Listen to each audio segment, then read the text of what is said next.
Jadi ada salah satu syekh yang datang 2 hari yang lalu ke kantor kami.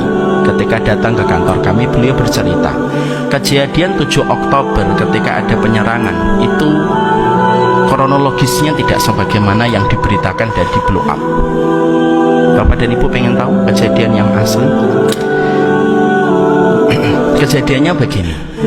Jadi tahun ini orang Israel itu memiliki hari raya besar, dan itu mereka lakukan selama 13 hari. Jadi semenjak sebelum Oktober, orang Israel itu sudah memasuki Masjidil Aqsa dan mengusir kaum muslimin, cuma tidak terblow up. Lalu di dalamnya mereka pesta-pesta, mereka mengadakan perayaan-perayaan dengan memakai semua yang mereka pakai, dan mereka sudah mengadakan sebuah prosesi yang dinamakan dengan nafkhul buk. Nafkhul buk itu niup trompet yang dari apa itu, tanduknya hewan. Itu biasanya mereka tiupkan pada saat momentum merayakan penguasaan satu wilayah. Jadi seakan-akan mereka ingin mendeklarasikan mereka sudah menguasai wilayah Palestina termasuk Aqsa. Jadi menurut data mereka tahun ini itu sudah selesai ya. Mereka masuk ke dalam, mereka memakai sepatu, mereka semuanya di dalam, mereka pesta dan membuat keributan di dalam masjid. Sampai akhirnya itu terus berjalan, sampai akhirnya ada prosesnya, nanti ditutup puncaknya pada tanggal 8 Oktober. Itu puncaknya apa? Menyembelih anak sapi yang akan dilakukan di dalam Masjidil Aqsa. Pada waktu itu Hamas itu sudah menyuarakan bahwasanya mereka sangat menentang keras apa yang dilakukan oleh Yahudi ketika mereka mengadakan perayaan itu di dalam Masjidil Aqsa. Itu sudah disuarakan sebelum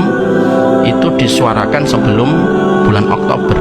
Jadi akhir-akhir bulan September itu mereka sudah mengirimkan ancaman, mengirimkan kabar, jangan diteruskan.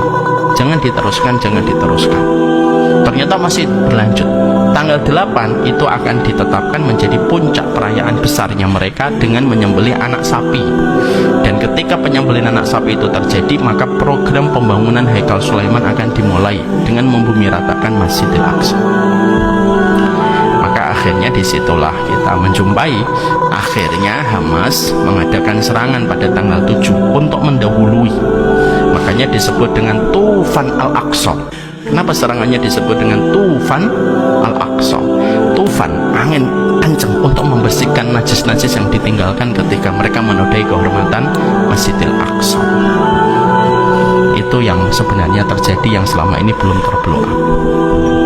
Semoga kita paham tentang masalah ini, dan semoga kita mengerti, dan semoga kita mendoakan kepada para pemimpin-pemimpin yang kita cintai supaya mereka tetap menyatakan keberpihakan kepada masyarakat di Palestina. Presiden Jokowi, semoga Allah rahmati, bagaimana beliau memberikan keberpihakan kepada masyarakat Palestina. Ibu Menteri Luar Negeri, Ibu Marsudi itu juga memberikan bagaimana kekuatan diplomasinya itu luar biasa. Hari ini setiap orang memberikan perjuangannya sesuai dengan potensi yang Allah bagikan kepada kita. Antum-antum yang punya apapun, ya silahkan suarakan itu sesuai dengan kemampuan, dan tidak perlu bagi kita membentur-benturkan. Ada yang jualan martabak, silahkan jual martabak ala Palestina, ya nggak apa-apa gitu. Apapun yang bisa untuk menyuarakan, kita suarakan.